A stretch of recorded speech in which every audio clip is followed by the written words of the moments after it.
बोलो गणेश जी महाराज की जय। एक ब्राह्मण था, रोज सवेरे उठकर गंगा जी नहाने जाया करता, आकर गणेश जी की पूजा करता। उसकी औरत को पूजा अच्छी नहीं लगती थी। वह हर रोज ब्राह्मण को कहती, सुबह ही पूजा लेकर बैठ जाते हो, मैं ना घर का काम काज कर पाती हूँ ना झाड़ू बुहारी करूँ। ब्राह्मण उसकी बात नहीं सुनता। एक दिन ब्राह्मण गंगा जी नहाने चला गया तो पीछे से ब्राह्मणी ने गणेश जी की मूर्ति को छुपा दिया। ब्राह्मण ने आकर पूछा तो गणेश जी की मूर्ति कहाँ गई? ब्राह्मणी ने कहा, मुझे नहीं मालूम। ब्राह्मण ने खाना पीना छोड़ दिया, कहा मैं तो पूजा न करके ही खाना खाऊंगा।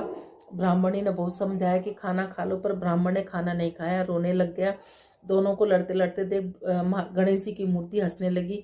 तो गणेश जी ने ब्राह्मणी को गुस्से में आकर कहा, गणेश जी की मूर्ति वहां पड़ी है।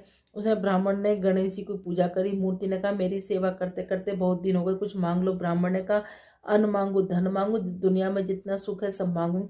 गणेश जी ने ब्राह्मण को सारा सुख अन्न धन दे दिया। ब्राह्मण मूर्ति को घर मंदिर में रखकर पूजा करने लगा। ब्राह्मणी ने इतना धन मिलने से उसकी पूजा करने की श्रद्धा हो गई। फिर ब्राह्मण को बोली, अब मूर्ति घर ले आओ। खूब प्रेम से पूजा पाठ करने लगी। गणेश जी महाराज जैसे ब्राह्मण को सुख दिया, वैसे कहते सुनते हमारे और हमारे परिवार में से एक लड़की कहती, पिताजी मैं तेरे साथ चलूंगी। ब्राह्मण सूखने लगा। ब्राह्मणी बोली, क्यों सूखते जाओ? ब्राह्मण बोला, पीपल में से एक लड़की कहती, पिताजी मैं तेरे साथ चलूंगी। बोली, कल ले आना, जहाँ 6 खाएंगे वहाँ 7वीं भी खा लेगी। दूसरे दिन ले आया। उस दिन आटा मांगने गया तो थैली भर भर के मिला। आटा छानने लगी। बोली, माँ मैं छानूंगी ना, पावनी बेटी धोली हो जाएगी ना, मैं तो छानूंगी। उसने छाना, परात भर गई। खाना बनाने में लगी। तब मैं भी बोली, माँ मैं बनाऊंगी। माँ बोली, ना बेटा तेरी उंगली चल जाएगी। ना माँ, मैं ही बनाऊंगी। रसोई में 36 प्रकार के भोजन बनाए, सबने पेट भर भर के खिलाया। दूसरे दिन और दिन भूखे रहते थे, उस दिन पेट भर के खाया। अब थोड़ी देर बाद उनका भाई आया, बोला, जीजी मुझे भूख लग गया, रोटी खाऊंगा। बहन सोच में पड़ गई, सबने खा लिया, कहाँ से खिलाऊंगी? बेटी बोली, माँ क्या बात है, तेरा मामा है, रोटी खाएगा। रसोई में गया, 36 प्रकार के भोजन बनाए, लाकर मामा को जिमा दिया। जीजी ऐसा भोजन मैंने कभी ना खाया जैसा आज खाया। भाई तेरी पावनी भांजी आई, उसने बनाया था। मामा खाकर चला गया। शाम हुई और बोली, माँ चौकी पर दीवा जलाकर बैठा दो, मैं कोठी में सोऊंगी। ना बेटी तू डर जाएगी ना, मैं तो कोठे में ही सोऊंगी। कोठे में सो गई। आधी रात को उठी, चारों तरफ आँख फिराई, धनी धन हो गया, जाने लगी। बाहर बूढ़ा ब्राह्मण सो रहा था। बेटी तू कहाँ चली? माँ वह बोली, मैं तो लक्ष्मी माता हूँ, इसके घर 6 बेटी थी, दरिद्र दूर करने जाई, तेरा करवाए तू भी करा ले। उसके घर में चारों तरफ आँख फिराई, धनी धन हो गया।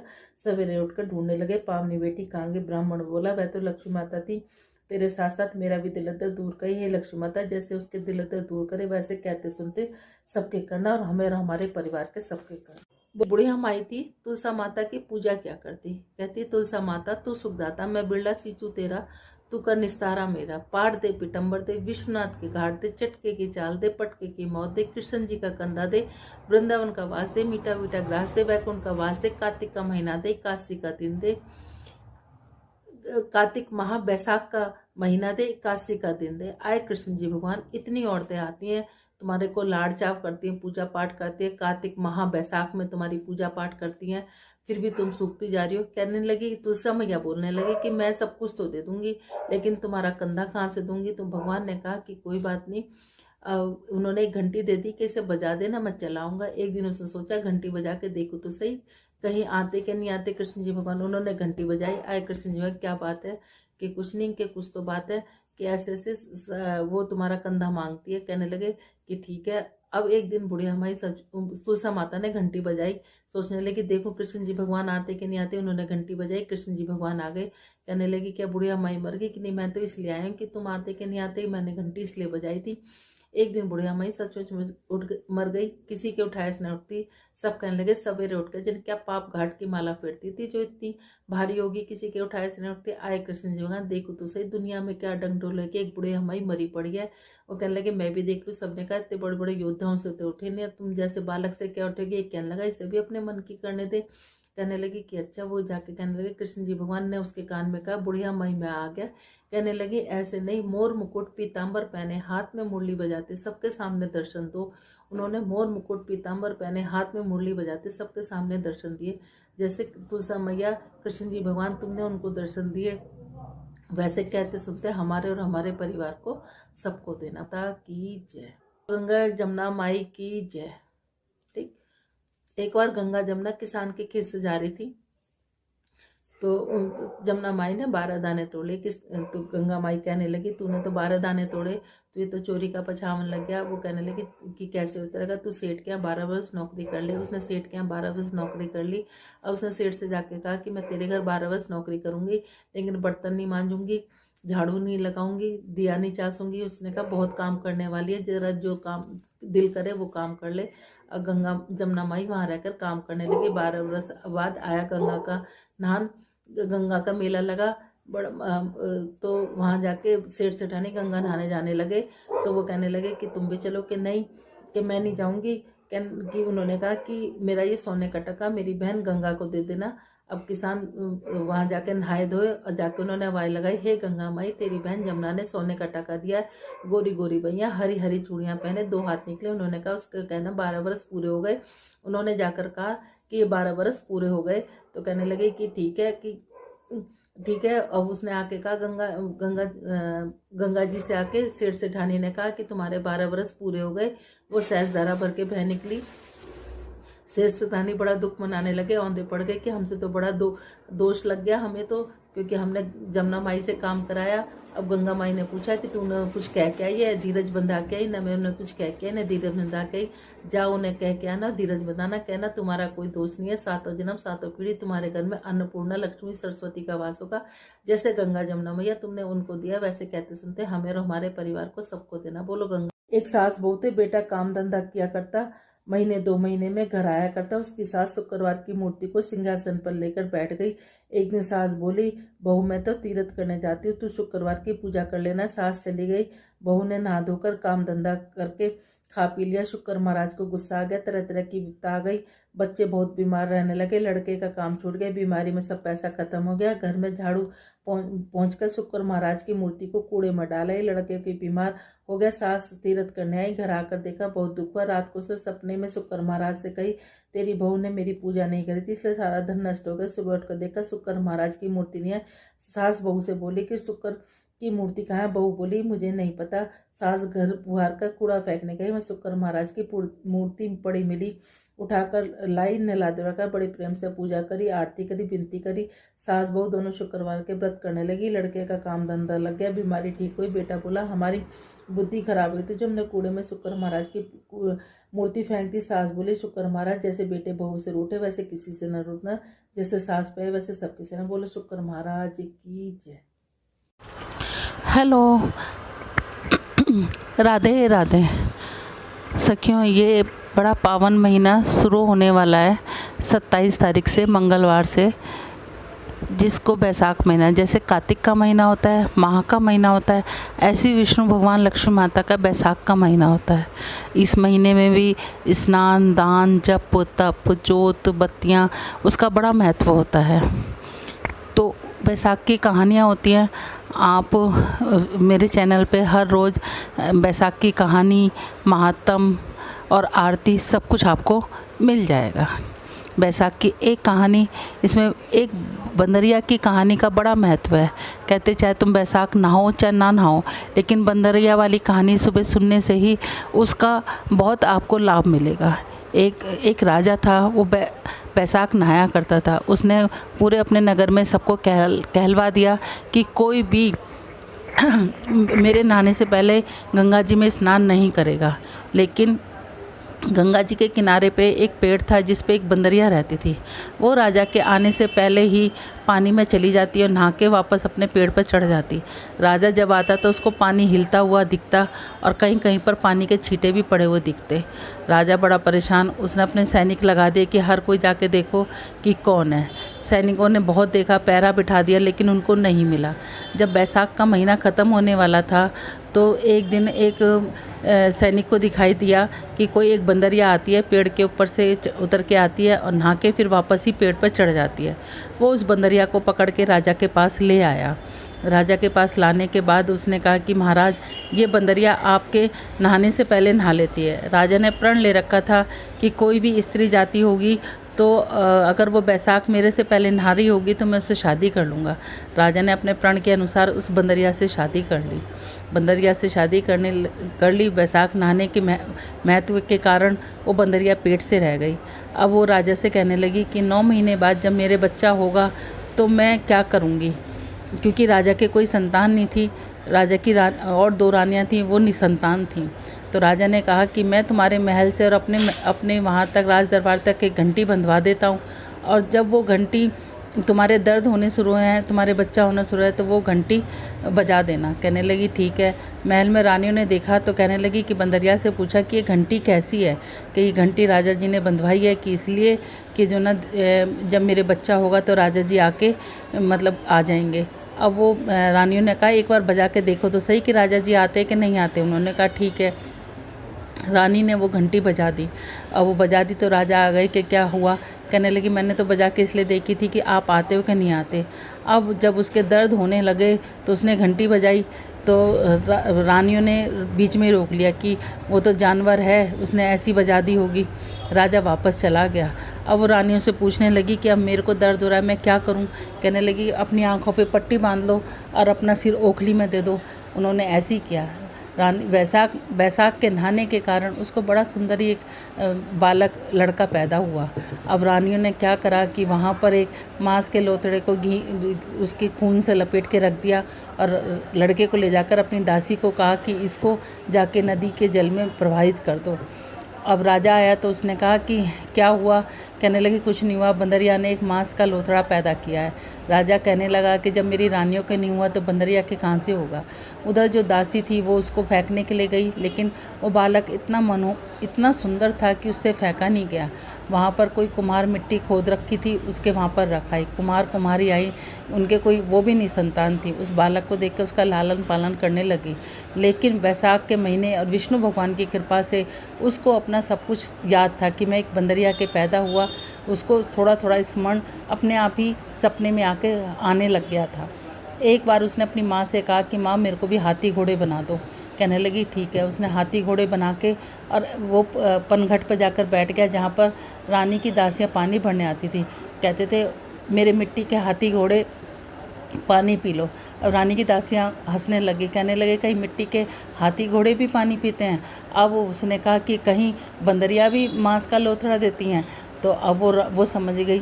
उन्होंने रानी से जाके कहा। रानी ने उनके लिए उसके लड्डू बनवाए, जहर के लड्डू बनवाए। लेकिन विष्णु भगवान की कृपा से वो जहर के लड्डू उसके गोंदगिरी के लड्डू बन गए। अब वो कहने लगा कि माँ मुझे 108 घड़े बना के दे दो और 108 गोलियाँ दे दो। उन्होंने उसको 108 घड़े बना के दिए, 108 गोलियाँ दी। अब वो उनको ले जाके वहाँ बैठ गया और वहाँ पर घनघोर पूजने के लिए कुछ लड़कियाँ मिट्टी लेने के लिए आईं। बहुत तेज़ धूप हो रही थी तो उसकी वजह से उन्हें प्यास लगी। उन्होंने कहा हमें पानी पिला दो। वो आग जलाकर बैठ गया। कहने लगा कि मैं पानी पिलाऊंगा, पहले एक एक गोली खाओ और इस आग के चारों तरफ चक्कर लगाओ। कुछ ने कहा हम तो नहीं खाते, हम तो नहीं करते। कुछ कहने लगी गोली खाने में चक्कर लगाने में क्या जाता है। उन्होंने गोली खाई, चक्कर लगाए। तो जिन्होंने लगाए वो घर जाकर वो किसी को उल्टी होने लग गई, किसी को रोटी से जीना करे। अब उनके लड़कियों के माँ बाप ने उनकी शादी निकाली तो पंडितों ने कहा कि इनकी शादी तो हो चुकी है। उन्होंने कहा नहीं। इसके बाद क्या नाम है, अब लड़कियों से पूछा गया तो लड़कियों ने कहा कि ऐसे ऐसे कुम्हार के लड़के ने हमें गोली दी और आग के चारों तरफ चक्कर काटे, हमने ऐसे किया तो उसके कारण हमारा जब से ऐसे हाल होने लग गया। अब वो सारे सेठ अपने लड़कियों को लेके उसकी माँ कुम्हार के घर आया और कहने लगे कि जो ना अब आप ऐसा करो कि इन्हें अपनी बहू बना लो। कहने लगी कि अच्छा। अब उसने कुम्हार ने कहा कि हम गरीब आदमी हैं। उन्होंने कहने लगे नहीं, हम अब ये लड़कियां तुम्हारे घर की बहू बनेंगी। और उन्होंने उनको बहुत सारा धन दिया और उन लड़कियों के साथ शादी कर दी। इस तरीके से उसके 108 बहुएँ आ गई। अब उसने 108 कमरे बनवाए, सब रहने लगे। 9 महीने के बाद उसके 108 पोते हो गए। उसने कहा कि हमें इतना धन मिल गया माँ तेरे घर।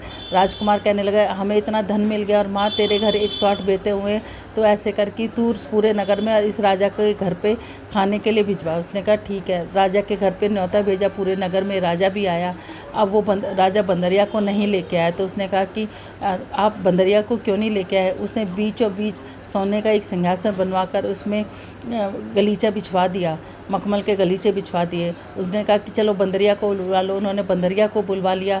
उसको बीच में बिठाकर उसने अपनी सब बहुओं को हाथों में मोहर दे के कहा कि ये मेरी जन्म देने वाली माँ है, आप सब जाओ इसको पोते दो और इनसे मोहर दो और इनको आशीर्वाद लो।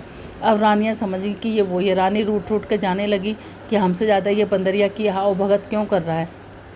राजा ने पूछा कि ऐसा क्या है जो रानियों की और हमारी ना पूछ के तुम बंदरियों की आओ भगत कर रहे हो। तो कहने लगा कि बंदरिया मेरी जन्म देने वाली है, अगर जन्म देने वाली माँ है। अगर आपको मेरी बात गलत लग रही है तो आप ये इस दासी से पूछो। दासी ने कहा कि हाँ, ये जन्म देने वाली माँ ही है। राजा ने दोनों रानियों को वहीं छोड़ दिया और बंदरिया को एक से अपने 8 पोतों को लेकर, अपनी बहुओं को लेकर महल में आ गया। महल में आके उसने 108 महल बनवा दिए। उसके बाद वो कुम्हार के पास गया, कहने लगा कि आप चाहो तो महल में आके रह सकते हो, आप यहीं रह सकते हो। उन्हें बहुत सा धन दिया। वो कहने लगे कि हम तो यहीं रहेंगे, लेकिन फिर भी वो कभी कभी महल में आके अपने बेटे से मिलने लगे। कहते हैं बैसाख के महीने में इस कहानी को नित्य नेम सुनने से सभी की मनोरथ पूर्ण हो जाती हैं। जिनके घर बेटा ना हो बेटा हो जाता है। इस कहानी को ज़रूर सुनना चाहिए। जैसे बंदरिया के भगवान ने बैसाख नहाने का उसको इतना फल दिया, वैसे कहते सुनते हमें और हमारे परिवार को, जो भी सुन रहा हो उसको सबको देना। बोलो विष्णु भगवान की जय। श्रीमन नारायण नारायण नारायण, लक्ष्मी नारायण नारायण नारायण, तुलसी नारायण नारायण नारायण, श्रीमन नारायण नारायण नारायण, नारायण नारायण नारायण, लक्ष्मी नारायण नारायण नारायण, तुलसी नारायण नारायण नारायण, श्रीमन नारायण नारायण नारायण, हे नाथ नारायण वासुदेवा, हे नाथ नारायण वासुदेवा। बोलो राधे राधे। 18वां अध्याय।